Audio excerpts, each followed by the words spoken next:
हाँ तो बच्चों, कल बेटा हमने क्षेत्रमिति में घनाभ और घन दो के फॉर्मूले बताए थे, जो आपने पढ़े होंगे, देखे होंगे।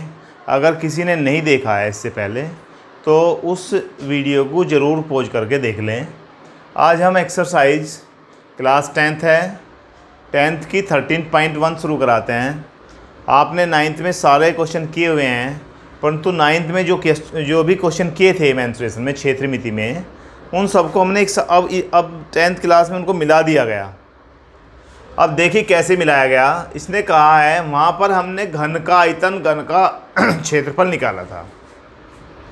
अब दो घनों, यहाँ पर घन को मिला दिया गया। अब आपको मैंने कल दिखाया था कि ये क्या है, घन है एक।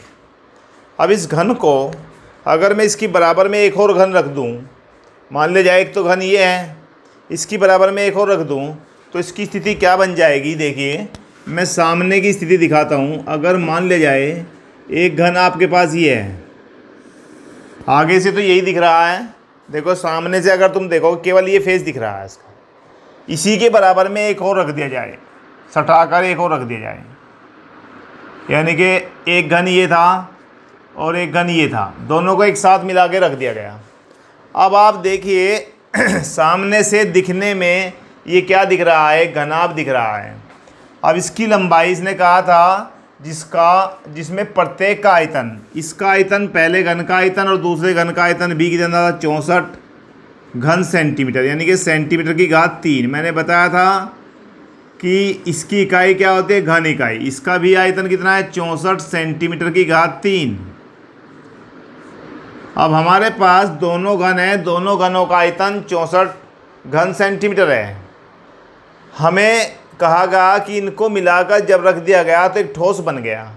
और वो ठोस कैसा बना, सबसे पहले अपने मन में सोचिए।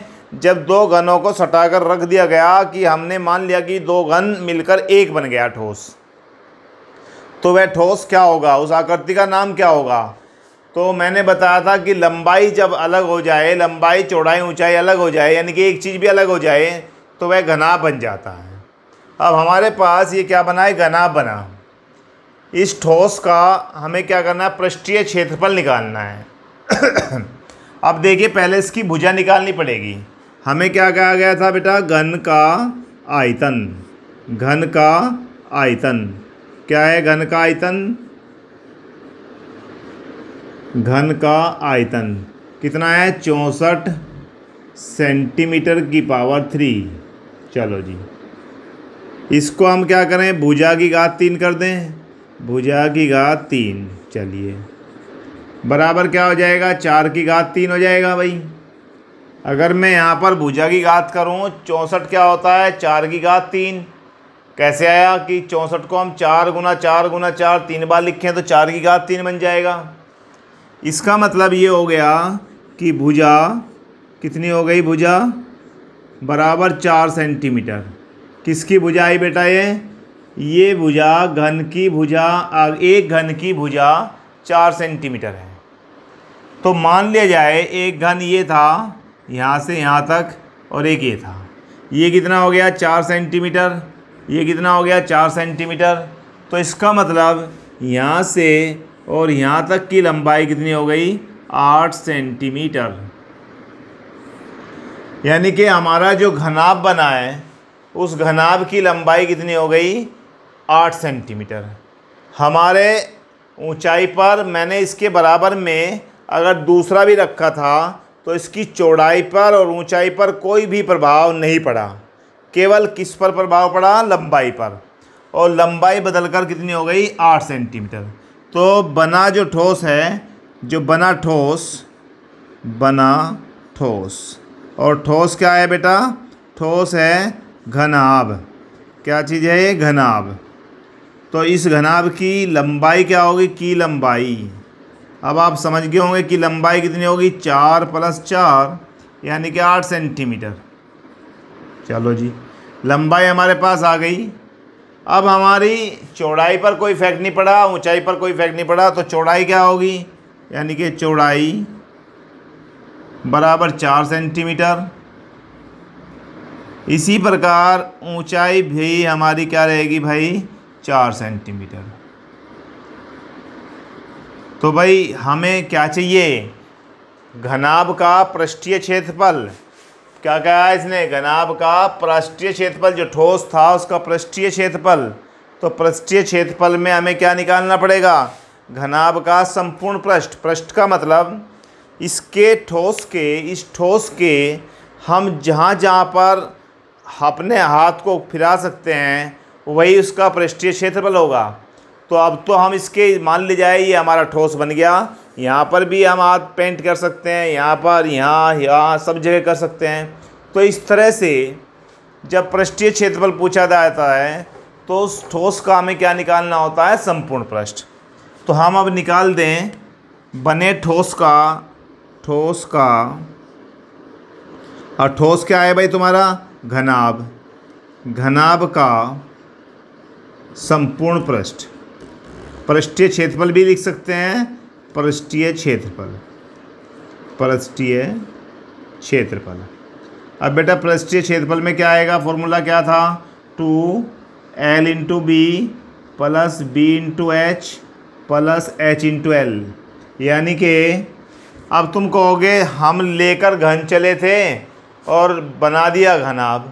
भाई घन को मिला दिया ना, मिला के क्या बन गया, घनाभ। तो हमें क्या निकालना पड़ेगा, जो नया उत्पादित हुआ घनाभ उसका ही पृष्ठीय क्षेत्रफल निकालना पड़ेगा। अब यहाँ पर देखिए हमारे पास इसकी विमाई कितनी दी है, 2। एल का मतलब लंबाई, लंबाई कितनी है भाई, 8। 8 गुना क्या हो जाएगा, 4 प्लस 4 गुना एच भी 4 प्लस 4 गुना 8। तो इस तरह से कुल मिलाकर 2, 8 चौक 32, 32 प्लस 4 चौक 16 प्लस 8 चौक 32। यानी कि हमारे पास कितना आ गया बेटा, 2, और यहाँ पर 32 और 32 कितना होगा, 64, और 16 पंजे 80, 80। यानी कि 8 से 8 दूनी 16, 160। अब जब पृष्ठीय क्षेत्रफल पूछा जाए तो पृष्ठीय क्षेत्रफल का जो इकाई होती है वो वर्ग इकाई होती है। आयतन की इकाई क्या होती है, मात्रक क्या होता है, घन इकाई। और क्षेत्रफल की जो मात्रक होता है क्षेत्रफल का वो क्या होता है, वर्ग इकाई। तो हम यहाँ पर क्या लिखेंगे, वर्ग, और इकाई हमारे पास क्या है, सेंटीमीटर। तो हमारा आंसर क्या जाता है, वर्ग सेंटीमीटर। इस तरह से हमारा पहला क्वेश्चन कंप्लीट हो जाता है। इसको बेटा आप नोट करें। अब मैं क्वेश्चन नंबर 2 कराता हूँ। क्वेश्चन नंबर 2 देखते हैं। 13.1 एक्सरसाइज में क्वेश्चन नंबर 2। अब क्वेश्चन नंबर 2 में देखिए, आप पढ़ें, अपनी बुक लेकर बैठे। मैंने सामने क्वेश्चन लिख दिया है, फिर भी अपनी बुक लेकर बैठे। मैंने क्वेश्चन लिखा है, कोई बर्तन खोखले अर्धगोले के आकार का है। भाई खोखला अर्धगोला तुम्हारे सबके घरों में होता है, सब जानते हैं, कटोरा है। आप कटोरा ले लीजिए, तो क्या है वो, खोखला अर्धगोला। यहाँ से मैं इसको बना देता हूँ। ये अगर स्थिति बनाएं तो ये बन जाएगा खोखला अर्धगोला। भाई ये बन गया। चलो जी, अब मैं आपको दिखा देता हूँ। मेरे पास खोखला तो नहीं है, परंतु ये जो है मैंने आधा आधा कर दिया। और ये क्या है, अर्धगोला। गोला अगर पूरे गोले में से, बोल में से काट दी जाए तो आधा बन जाएगा, और आधे को अगर उसे भी खोखला कर दिया जाए अंदर से तो क्या कहलाएगा, अर्धगोला। खोखला अर्धगोला। अब बेटा खोखला अर्धगोला के आकार का है, जिसके ऊपर एक खोखले बेलन को अध्यारोपित किया गया है। अब देखिए ये क्या है, एक बेलन है।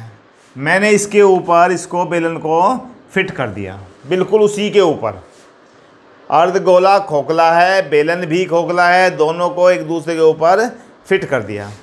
अब हमारे पास क्या स्थिति बनेगी, देखिए मैं यहाँ से इसके ऊपर एक अर्धगोला के ऊपर एक क्या लगा दिया भाई, बेलन।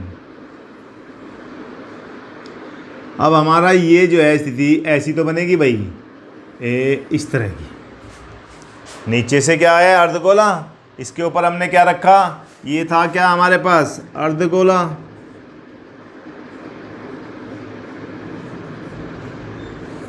और ये यहाँ से यहाँ तक ये क्या था भाई, बेलन। चलो हो गया भाई इतना काम। जिसके ऊपर एक खोखला बेलन अध्यारोपित माने उसके ऊपर टिका दिया गया। अर्धगोले का व्यास 14 सेंटीमीटर है। इसका व्यास कितना है भाई? 14 सेंटीमीटर है। तो इसका व्यास भी कितना होगा? 14 सेंटीमीटर ही होगा। ये तो समझ गए ना भाई, जितना इसका है उतना इसका, इसके ऊपर टिकाया ना हमने। चलिए अब इसने कहा है इस बर्तन की कुल ऊंचाई 13 सेंटीमीटर है। चलो यहाँ से अगर मैं इसे यहाँ तक बनाऊँ तो ये कितना है भाई? 13 सेंटीमीटर। ये रहा, यही होगा। अब बेटा एक बात सुनो, ये वाली त्रिज्या, इसकी अगर मैं बात करूँ त्रिज्या की, तो ये त्रिज्या कितनी हो जाएगी? 7 सेंटीमीटर आधा होता है। यानी कि मैं बात करूँ कि त्रिज्या जो है, त्रिज्या क्या होगी? त्रिज्या बराबर व्यास बटे 2। क्या होता है? व्यास बटे 2। तो व्यास कितना था? 14 बटे 2 कर दिया जाए तो क्या हो जाएगा? 7 सेंटीमीटर। तो हमारे पास त्रिज्या कितनी है? 7 सेंटीमीटर। और अर्धगोले का, अगर मैं अर्धगोले की बात करूं तो अर्धगोले की जितनी त्रिज्या होगी यहाँ से लेकर यहाँ तक जितना होगा उतना ही यहाँ से यहाँ तक होगा, नीचे तक। तो इसका मतलब भाई गोले की त्रिज्या सारे को तो बराबर बराबर होती है। तो इसका मीन्स ये हो गया कि गोले की, अर्धगोले की ये वाली चीज़ कितनी हो गई? यहाँ से यहाँ तक 7 सेंटीमीटर। ये भी 7 हो गया। ऊपर कितना बचा भाई? यहाँ से पूरी लंबाई 13 सेंटीमीटर है, यहाँ तक 7 सेंटीमीटर हो गया। तो ये कितना बचा भाई? 6 सेंटीमीटर। यानी कि इसका मतलब ये हो गया कि अर्धगोले की त्रिज्या कितनी है? 7 सेंटीमीटर। और बेलन की त्रिज्या भी कितनी होगी? बेलन की त्रिज्या समझ लोगे तो आसान, बिल्कुल आसान सवाल है, बहुत ईजी। त्रिज्या भी कितनी होगी? 7 सेंटीमीटर। और भैया बेलन की जो ऊंचाई होगी, हमें बेलन की ऊंचाई चाहिए, तो बेलन की ऊंचाई, कुछ बच्चे 13 सेंटीमीटर को ऊंचाई मान लेते हैं बेलन की। नहीं भाई, इस बर्तन ठोस की पूरी ऊंचाई कितनी थी? 13 थी। हमारी 7 यहाँ तक चली गई और 6 ऊपर रह गई। तो बेलन की ऊंचाई कितनी है भाई? 6 सेंटीमीटर। चलो जी। अब हमारे पास बेलन की ऊंचाई हो गई, बेलन की त्रिज्या हो गई, अर्धगोले की त्रिज्या हो गई। अब इससे पूछते हैं क्या चाहता है? इस बर्तन का आंतरिक पृष्ठ। बेटा आंतरिक पृष्ठ से मतलब होता है इसके अंदर की सतह का क्षेत्रफल, इसके अंदर की सतह का क्षेत्रफल। आप मानिए कि मैंने कह दिया इसके अंदर हमें क्या करना है? पेंट करना है। तो मुझे यहाँ पर भी कर सकता हूँ, यहाँ पर भी कर सकता हूँ, ये वाले सब पे कर सकता हूँ। तो जिसका पृष्ठीय क्षेत्रफल आएगा, ये वाली चीज़ तो हमारे पास नहीं है, ये वाला तो हम ख़त्म कर दें। ये लो भाई, ये हमने ख़त्म कर दिया, ये तो कुछ नहीं है। हमें इसका भी पृष्ठीय क्षेत्रफल निकालना है और इसका भी पृष्ठीय क्षेत्रफल निकालना। ऊपर तो कुछ है ही नहीं, ऊपर तो खाली है, ऊपर से तो कुछ है ही नहीं। तो हम आंतरिक पृष्ठीय क्षेत्रफल निकालें बर्तन का। हम क्या लिखें भाई? बर्तन का पृष्ठीय, बहुत ध्यान से देखो, बहुत अच्छा चैप्टर है, पृष्ठीय क्षेत्रफल। अब बेटा पृष्ठीय क्षेत्रफल हम कैसे निकालेंगे? इसमें हमारे पास सीधा फॉर्मूला तो है नहीं, दो वस्तु जुड़ गई, दो चीज़ जुड़ गई, तो दोनों का निकालना पड़ेगा। हमने पृष्ठीय का मतलब तुम सोच रहे होंगे संपूर्ण पृष्ठ निकालना चाहिए, बच्चे संपूर्ण पृष्ठ ही निकाल देते हैं, परंतु हमारे पास अब ये क्या बन गया?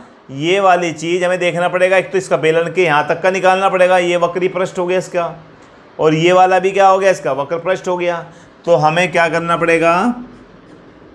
हमें लिखना पड़ेगा बेलन का वक्र पृष्ठ, बेलन का वक्र पृष्ठ और प्लस अर्धगोले का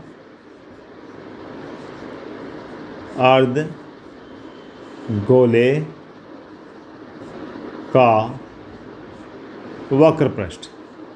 अब आप कहोगे कि अभी गोले के तो हमें फॉर्मूले ही नहीं बताए। बेटा सुन लो, अर्धगोला और गोला। देखिए अर्धगोले में जिसका वक्र पृष्ठ होता है वो होता है 2πr²। देखिए अगर मैं बात करूं यहाँ पर, ये पूरा गोला है, इस गोले का एक मान लीजिए सेब है, इसका हम संपूर्ण पृष्ठ निकालें या पृष्ठ, गोले का संपूर्ण पृष्ठ और वक्र पृष्ठ एक ही होता है, तो इसका 4πr² होता है, 4πr²।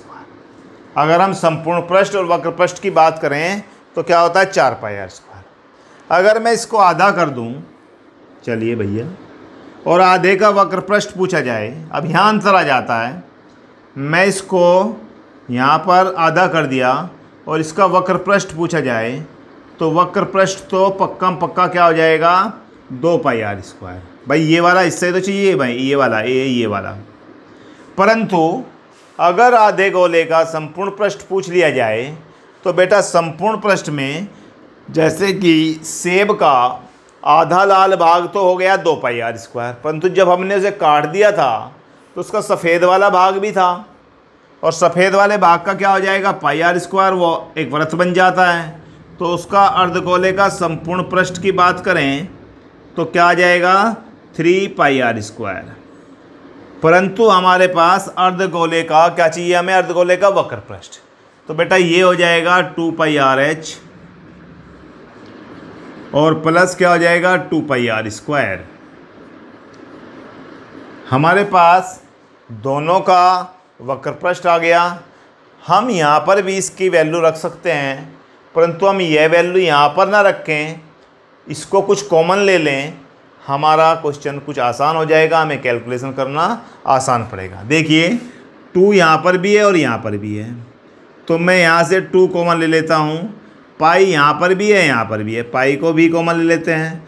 r एक यहाँ पर r⁻2 है तो r⁻1 को कॉमन ले लेते हैं। अंदर क्या बचता है h + r। अब हमारा क्वेश्चन देखिए, जो कैलकुलेशन हम 2 बार करते वो आसान हो गई।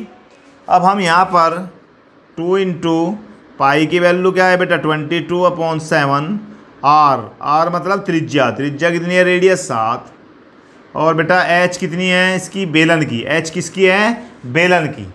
हमारे पास जो बेलन है उसकी पास ऊंचाई है, तो उसकी ऊंचाई हमारे पास कितनी है 6 है भाई। r कितना है त्रिज्या 7, ये दोनों की, चाहे वो बेलन है चाहे वो कुछ भी है। इस 7 से इसको काट दिया जाए, 22 दूनी क्या होता है 44, और भैया 6 और 7 मिलाकर कितना होता है 13।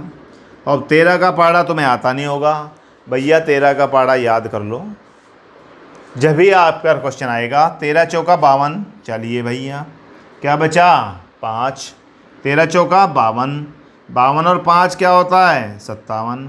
आपके पास क्या आया 572। हमने क्या निकाला क्षेत्रफल के लिए मैंने क्या बताया, इसका मात्रक वर्ग इकाई, हमें किस में दिया हुआ है सेंटीमीटर में, तो इसका मतलब क्या हो जाता है यहाँ पर 572 यानी कि 572 वर्ग सेंटीमीटर। अब हमारा क्वेश्चन कंप्लीट हो गया। एक बार फिर रिवाइज कर देता हूँ। हमने अर्धगोले के ऊपर एक बेलन लगाया, खोखला है दोनों, हमें इसकी व्यास दिया हुआ था 14, तो त्रिज्या 7 हो गई। वही त्रिज्या बेलन की होगी, वही खोखले गोले की होगी जो उसके ऊपर रखा हुआ है हमने। इसकी ऊंचाई कुल बर्तन की, यहाँ से बच्चे यही गलती करते हैं सवाल में, यहाँ से लेकर यहाँ तक 13 सेंटीमीटर है। जब यहाँ तक 7 सेंटीमीटर है, अर्धगोले की त्रिज्या यहाँ से मेजरमेंट करो चाहे यहाँ से मेजरमेंट करो तो बराबर रहेगी, 7 ही रहेगी। तो ऊपर कितना बचेगा 13 में से, यानी कि ये 6 कहाँ से आया भैया 13 में से हमने 6 कब लाए, इस पूरे में से 13 में से 7 को माइनस कर दिया, यानी कि 13 - 7 बराबर कितना आ गया 6। और हमने पृष्ठीय क्षेत्रफल निकाला, तो बेलन का वक्र पृष्ठ प्लस अर्धगोले का वक्र पृष्ठ, तो भैया ये 2πrh + 2πr²। मैंने आसान बनाने के लिए कैलकुलेशन को कुछ कॉमन ले लिया और कॉमन ले के वैल्यू पुट कर ये आंसर आ गया। बहुत आसान सा सवाल, आप करिए इसको 2 बार देखिए, समझिए, प्रैक्टिस कीजिए। धन्यवाद बेटा।